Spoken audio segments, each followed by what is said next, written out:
da Sirakusan, Sizilian, 1908an, eta aita dauka gorria eta trenbideetako langilea, sozialista. Orduan, hasieratik, ez dakit, 12-14 urtekin hasten da eskapo egiten etxetik, probestuz doainik dituela trenbideiak aita langilea zelako. Gero ja, Siziliako pobreziare kontutan hartuta, jende gehiena bezala, joan da Italia iparraldera, lehenik eta behin Venezia, Giulia horretara, Trento inguru horretan, gero Jugoslaviarekin nola egon ziren, ea ze aldetan geratzen zen zonaldea, eta gero ja Milanera.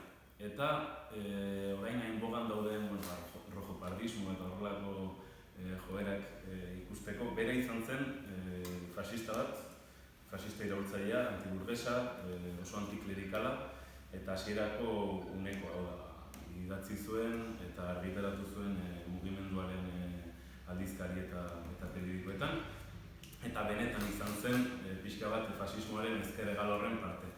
Bere txokea erregimenarekin etorri zen 96an, ikusita Espainiako Gerra Zibilean Mussolinik eta fasismoak Franco laguntzen zutela, bera pentsatzen zuelako, justamente Juan Bartzela Elizaren aurka, privilegioen aurka eta Errepublikaren alde jarri beharko litzatekeela italiarren indar eta laguntza militar. Hor, egiten ditu kritika batzuk, hasten da beste mota bateko artikuluak idazten eta lehenengo arazoak edukitzen ditu. Halere, lortuko du Solasaldia Sizilian 1998an atalka argitaratzea egunkarietan, eta ja 51an argitaratuko dute, eta bakarrik tartetxo edo pasarte txiki bat kenduko dio zentsura, baina onartua izan da liburu. Eta hau da liburu bat izan duena AGEA etorri zaiona irakurren partitik, hau da.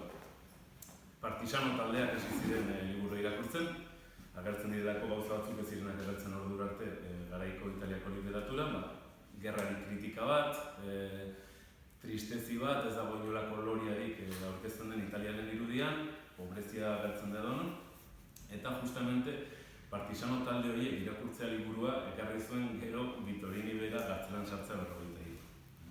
Ja, atera zenean, gartzelatik, pitxirekin eta eukizituen kontaktuak, komunista egin zen, eta lanean hasi zen Einaudi argitaletxean. Julio Einaudirekin, Natalia Nizburrekin, Pabese, eta hor egon zen, hiltzen arte, editore, eta gero ere aldizkari literario esanguratsuak zuzentzen, adibidez Calvinorekin. Eta berez, autore bezala hori da. Generazionalki garrantzitsua izan da, hurrengo generazioko autoreek askoz ezagunagoak izan direla, beti izan dutela, hau izan zela garaian aurreko generazioak eskaini zien menturazko lan literario bakarra. Asko dira Solasaldia Sizilian. Alde batetik, nahiko laua den edo erraza ulertzeko den bidai bat da, jaioterriranzkoa, amaren garakoa, eta bidai horrek etapa batzuk ditu. Eta, liburuaz sakonago hitzen du peio, baina ongi ikusten da garaiko nekea, gerra betean dago Italia, eta garaiko eztabaidak, existenzialismoa hor izugarren nabari da. Eta hala nola igual, autore aleman batek edo frantses batek existenzialismoari emango lioken erantzuna litzateke askoz transzendentalagoa, hemen pixka bat oso modu italiarrean aldarrikatzen dena da mundua pikutera baldin badago, joan behar zarela amaren etxera bazkatzen. Pixka bat hor dagoela benetakotasunaren funtsa. Eta gero badauka beste guzta berezi bat eleberriak eta da une batetik aurrera ez dakizula ongi non zaude. Siziliaz beti esaten da, eguzkiak agintzen duela bakarriko, baina gutxi hitz egiten da Siziliako gauaz.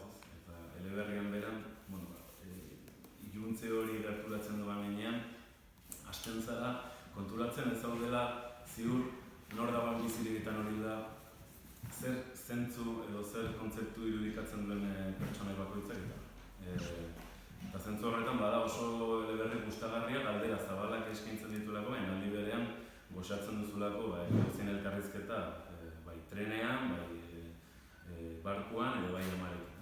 Eta horregatik ere tituloa azkenean da etxera itzulera bat, identitate bilaketa bat, eta identitate bilaketa hori osatzen da hizketaliz hizketali. Ez da bat ere arroputza protagonista, eta etengabe dago galdetzen, eztabaidatzen eta beste pertsona batzuekin mintzatzen. Orduan, bilaketa hori eta existentzialismoaren sakontze hori galdera erantzuteko nor naiz eta non nago, une larri honetan, konpontzen da apur bat herrikideekin